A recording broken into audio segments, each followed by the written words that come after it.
এবার নিজেদের পাতা ফাঁদে নিজেরাই পড়ে গেল ভারত। ঘরের মাঠেই লজ্জাজনক পরাজয় সাউথ আফ্রিকার কাছে ইডেন গার্ডেন্সে। সাউথ আফ্রিকার দেওয়া মাত্র ১২৩ রানের লক্ষ্য তাড়া করে জিততে পারেনি ইন্ডিয়া নিজেদের ঘরের মাঠে। সাউথ আফ্রিকার কাছে ৩০ রানে পরাজিত হলো ২ ম্যাচ টেস্ট সিরিজের প্রথম ম্যাচে, তাও ঘরের মাঠে। সাউথ আফ্রিকা বনাম ভারতের মধ্যকার ২ ম্যাচ টেস্ট সিরিজের প্রথম ম্যাচের দ্বিতীয় ইনিংসে সাউথ আফ্রিকা সংগ্রহ করে ১৫৩ রান, যেখানে সাউথ আফ্রিকার হয়ে সর্বোচ্চ ৫৫ রান করেন অধিনায়ক টেম্বা বাবুমা।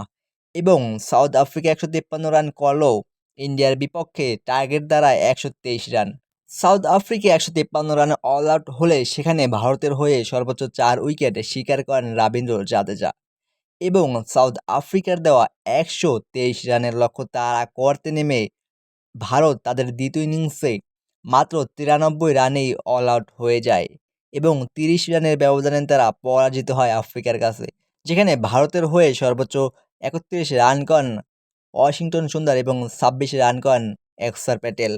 সাউথ আফ্রিকার জয়ের নায়ক সিমন হারমার, তিনি একাই শিকার করেন ৪ উইকেট এবং ২ উইকেট করে শিকার করেন মার্কো জ্যানসেন ও কেশব মহারাজ। তাদের দারুণ বোলিংয়ে মাত্র ৯৩ রানেই আটকে যায় ভারত এবং ৩০ রানে জয় পায় সাউথ আফ্রিকা।